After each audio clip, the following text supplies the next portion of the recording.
Hi everyone, Luba Gentry here, and we will go over lesson 4 out of my series Express Citizenship with Luba, which is for people who want to become US citizens. And I hope these lessons will prepare you well for your citizenship interview. Your interview will have 2 parts. I already told you about it in the previous lessons. So the first part is going to be civics test, and the second part is English test. During the civics test, they will test you on your knowledge of American history and government. For this lesson, I would like you to get familiar with the 3 branches of government and the legislative branch. And for that, I want you to read unit number 9 in the booklet, which is called the Citizenship Test. And I provide the link to this booklet over here. To read the unit or not is totally up to you. It's optional. But you do have to study 100 questions. And they are civics questions. For this lesson, we're looking at questions number 13, 14, 16 through 25, number 41, and number 47. And the link to these questions is also provided in my lesson plan. Every question from 100 questions list may have many different answers. I highlighted the ones for you that are easier to remember in yellow. So let's go over these questions. Number 13, name one branch or part of the government. I highlighted Congress. If you think that any other answer would be easier for you to remember, please feel free. Number 14, what stops one branch of government from becoming too powerful? I marked both answers because I like them both. Please pick one that is easier to remember. Checks and balances or separation of powers. Number 16, who makes federal laws? Congress. Number 17, what are the 2 parts of the U.S. Congress? The Senate and House. You do not need to memorize what you see in brackets. So this is why I did not highlight this part. You don't have to say of representatives. You can just say the Senate and House. Question number 18, how many U.S. senators are there? 100. Number 19, we elect a U.S. senator for how many years? 6. Number 20, who is one of your state's U.S. senators now?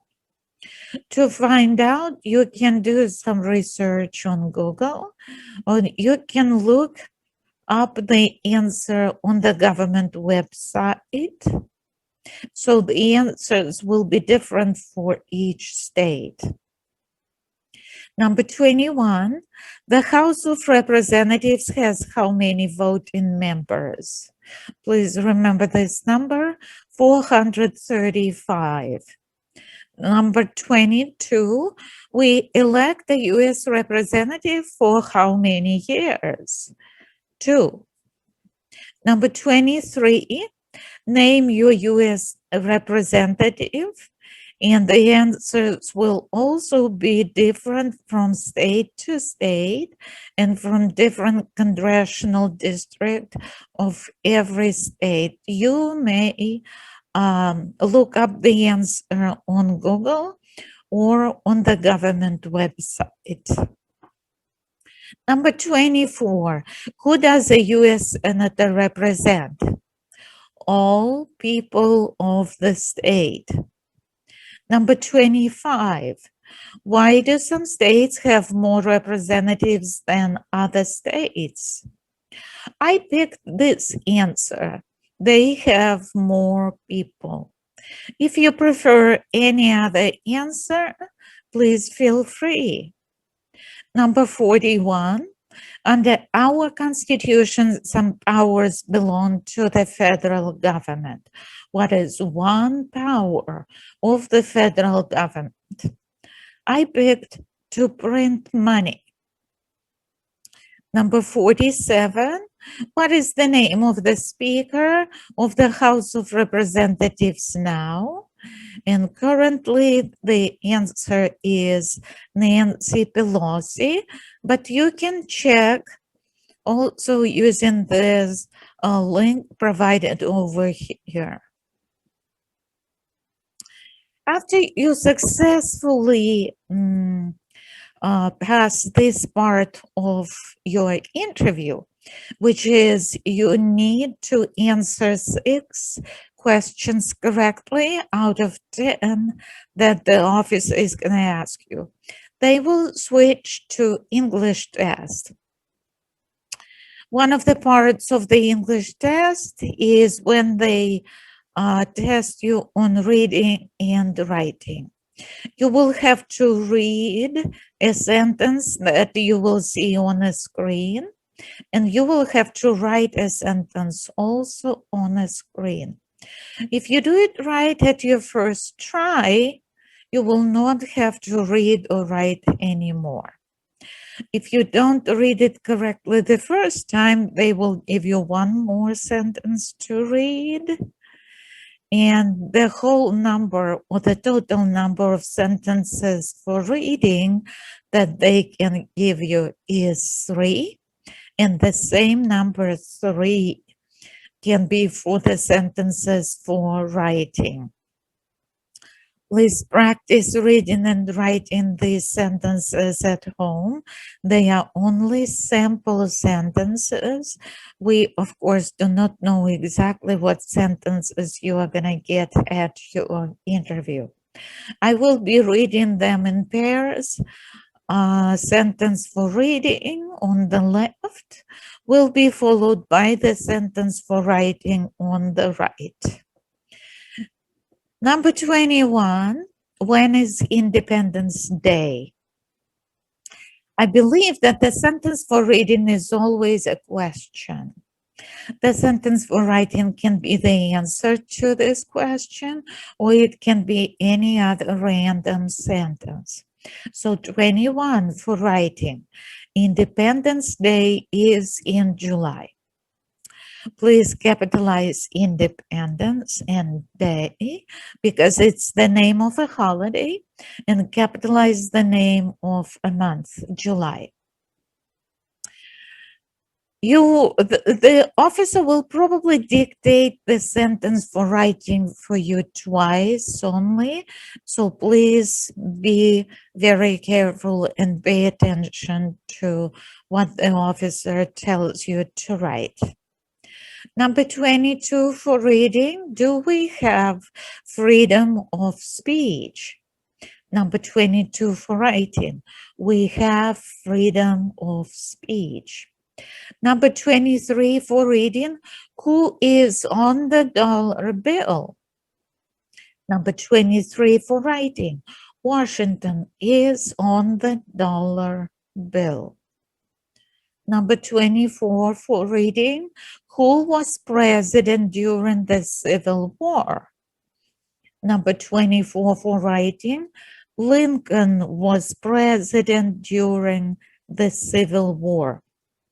Please capitalize Lincoln. It's the last name of the president.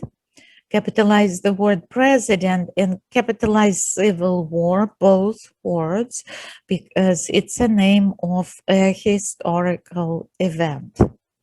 Number 25 for reading. What is the capital of the United States? Number 25 for writing. The capital of the United States is Washington, D.C. Capitalize the name of the country, both words, United and States. And of course, the name of the capital, Washington, should be capitalized.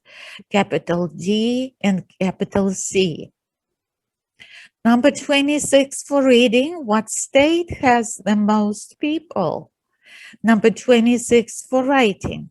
California has the most people. Number 27 for reading. When is Memorial Day? Number 27 for writing. Memorial Day is in May. Please capitalize Memorial Day, both words. It's the name of a holiday, and capitalize the name of a month, May. English test also includes interview on your N400 application for naturalization. And during this lesson, we will look at part number 12, which is additional information about you, at questions number 14 through 21. The link to application for naturalization I also provide in here. I would like you to pay attention to the words that I highlighted in green. These are the words I do want you to get familiar with. I provide the explanation of these words or their definitions below the picture of this part of your N400 form. The officer will not ask you for the definitions. They will not ask you to clarify these words, but I still want you to know and understand them. Because if you don't know these words, you may not understand the questions they ask you at the interview.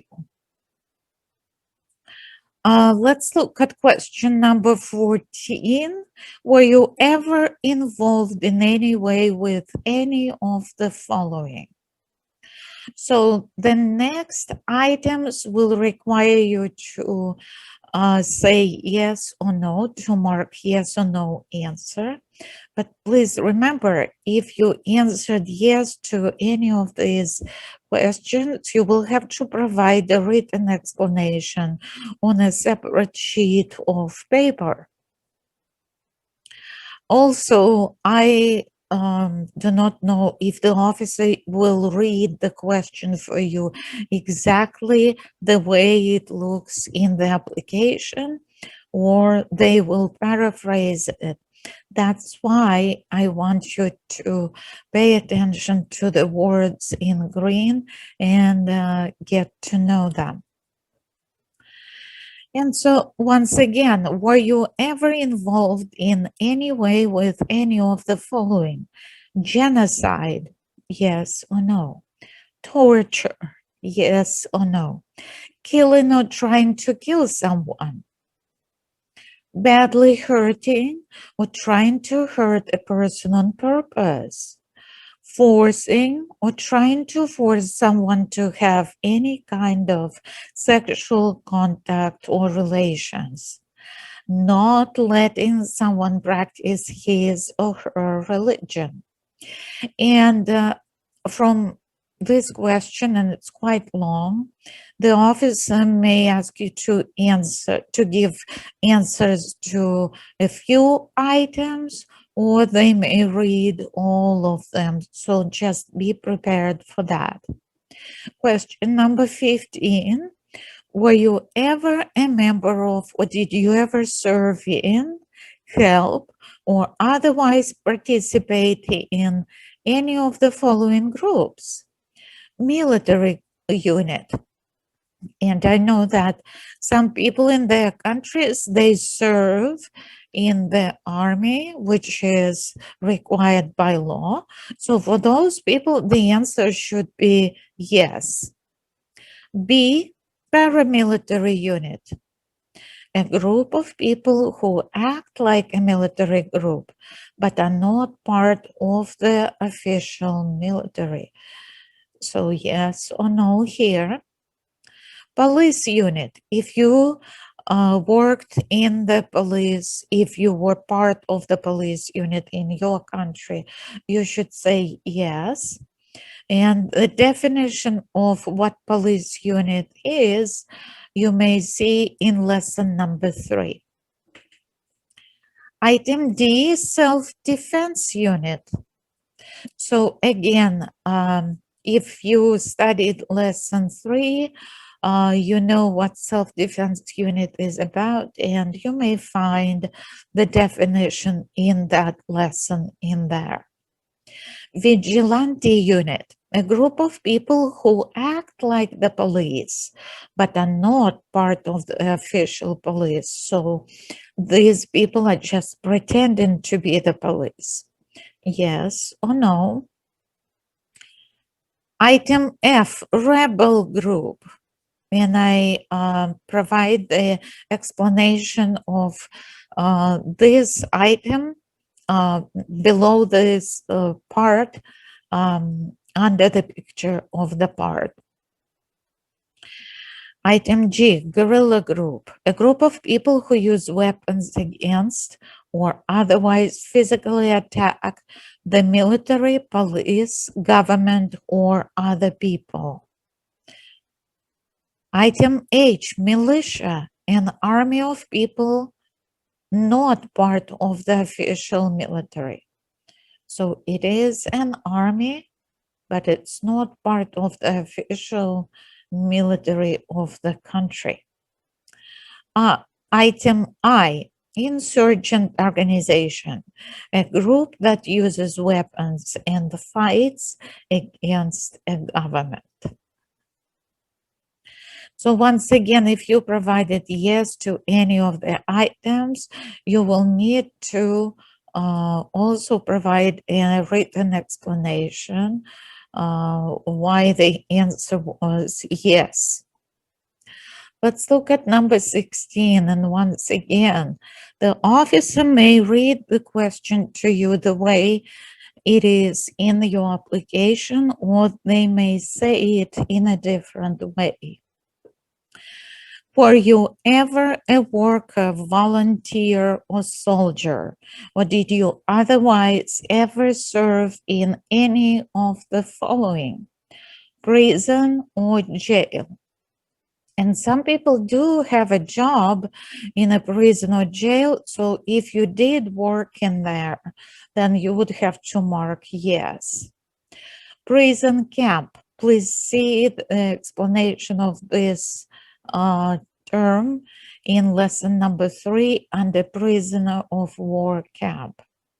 C, detention facility. It is a place where people are forced to stay. So they have to stay there against their will.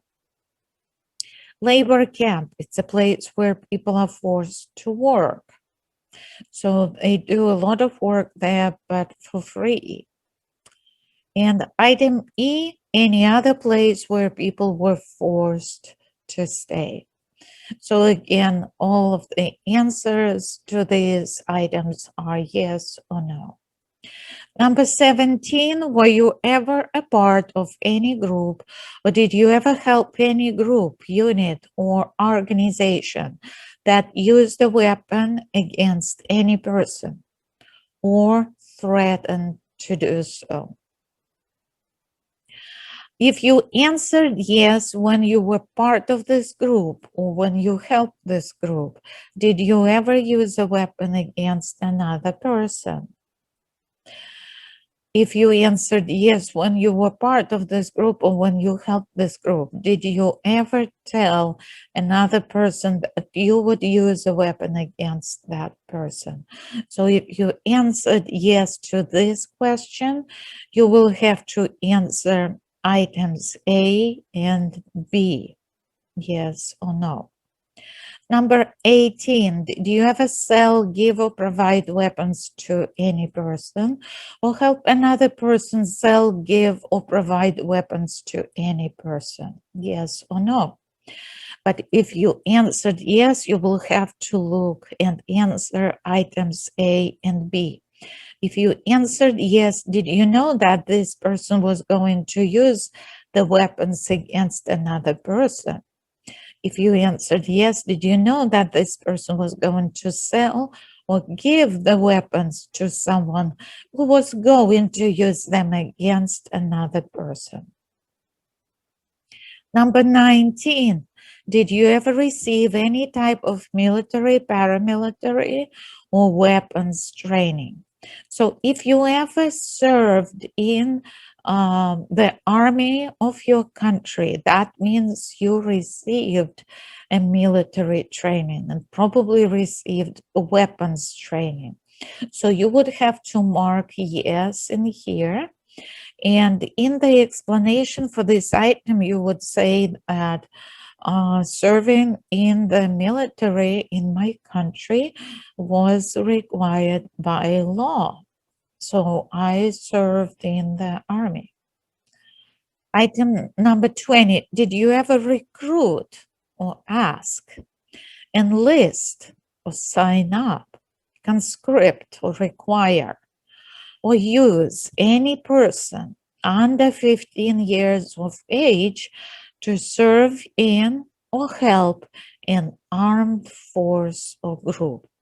So yes or no, and pay attention, that is about using people under 15 years of age. And question 21 is also about those young people. Did you ever use any person under 15 years of age to do anything that helped or supported people in combat? Yes or no? So once again, the words in green, some of them I explained in English here. Hopefully it will help you understand the questions better. And I do want you to answer these questions comprehensively. So to know these words and phrases is very important. Now, if you have any questions, you can call me or text me or send me an email. And I am looking forward to see you at my next lesson, which will be lesson number 5.